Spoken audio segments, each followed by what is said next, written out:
UK gun law explained. Let's check it out, see the laws about UK guns. Welcome to Adam Explains, where I break down tough topics and give you the facts.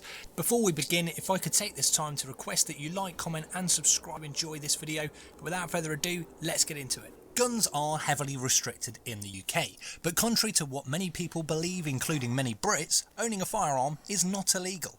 On average, Britain has 6.5 guns per 100 people, compared to the USA, which has 101 guns per 100 people, Fucking according to the shit. Small Arms Survey. Unlike the Americans with the Second Amendment, gun ownership in the UK is a privilege, not a right. I wonder Whether how or much not is it in Israel? this is the right approach is not up for debate in this video, but feel free to discuss it at length in the comments section. Firearms control in the UK is among the toughest in the world, and firearms offences Yeah, but stabby, can buy a knife anywhere. continue to make up less than 0.2% of crime. As you would expect, with such low gun ownership, gun-related deaths are incredibly rare. According to the Geneva Declaration of Armed Violence and Development, it stands at 1 death per million people per year. The UK population is around about 56 million people, and that only adds up to around 50 to 60 gun homicides annually. The rules around Bang. gun ownership can vary depending on where you are in the UK, particularly in Northern Ireland, where due to the Good Friday Agreement the laws are much less restrictive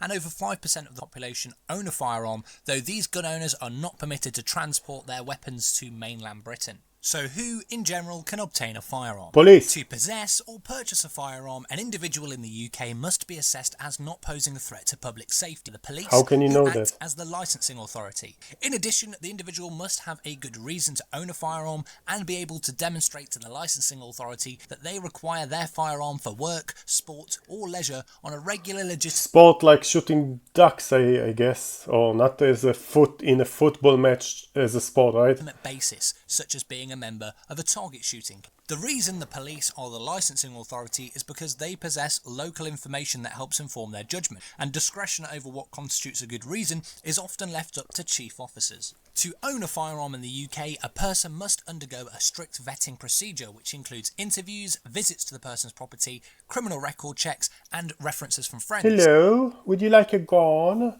That was terrible British accent. I don't know how to make one, but I imagine the interview asking about, like, I imagine people, I don't know. I hope they know how to catch liars. In addition, the applicant's GP may be contacted. Once a firearm license The is GP? issued and paid for, the licensed individual must store their gun securely to avoid access by any unlicensed person. What firearms Such as may be kids. licensed in the UK? Unless declared specially dangerous by the Firearms Dangerous Air Weapons Rules of 1969, low-powered air weapons are generally not licensed in England and Wales. Really? That means that if you purchase one of these, you do not require a license in order Oh to yeah, possess of course. it. It is often said that handguns are outright banned, which is not strictly true. An individual may own long-barreled revolvers and long-barreled pistols, which are defined with a barrel of at least 30 centimeters in length and that the firearm is at least 60 centimeters long.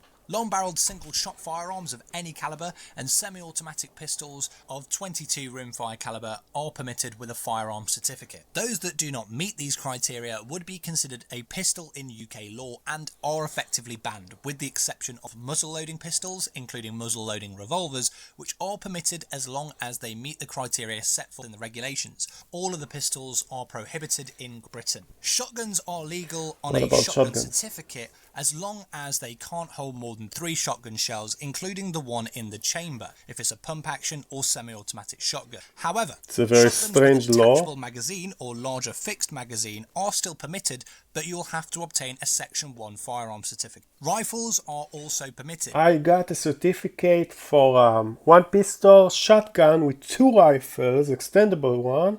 These are defined by UK law as a rifled firearm with a barrel longer than 30 centimeters or 12 inches and a total Does length it of really the matter rifle the must length be of it? longer than 60 centimeters or 24 inches, and it must That's also what not she fall under the said. classification of a long barrel revolver or pistol. Rifles are permitted in any caliber size as long as it doesn't meet the definition of self-loading or pump action. Semi-automatic or pump action rifles are only permitted at a 22 rimfire caliber. What might surprise you is that under UK law, it is legal for you to own the following weaponry: with the correct licensing, of course. The M&P 1522, Now we're which is based talking. on the AR-15, Going crazy. H&K America. 416, America. automatic 22 rimfire Who need caliber it? MP5, Why they are Ruger even selling it in 1022, America? Beretta ARX 160, and you can even own an Uzi as long as it's a 22 rimfire caliber. So next time someone says that the UK banned guns, we didn't, but we do strongly restrict and control who can own firearms and what firearms can be owned. And generally speaking, culturally, we don't have the same affinity or interest in firearms as So basically, what this video is saying is like, in the UK, you can buy guns, you can buy whatever, war machines, and then you have an interview and they're saying, hey, what do you need it? Why do you need it? Who are you? What's your reasons? Are you a good person? They're checking your GP, which is a general practice, like to go to a small hospital. Like, I don't know how it could help, like maybe to see if you're mentally ill or something like that. So basically they got this interview, while from what I understand, in America, they are basically, hey, I want to buy a gun. Which one do you want? I got the one that costs $100, $20, or you can buy an Uzi or a bazooka. You want? This is what I feel. I don't know if it's true or not, but this is what I understand. our American cousins. Whether that's a good thing or a bad thing, I'll leave up to you. So let me know in the comments your thoughts on the UK's approach to gun laws. I'd love to hear it. Does it shock you? Does it concern you? Let me know. Thanks very much for watching. Please don't forget to like, comment, share and subscribe. I've been Adam at Adam Explains, and I'll see you guys again next time. Doesn't shock me, and I live in the UK and I think that it's a bit crazy, but it's not a reason that will hold me to live in the US if I had the chance.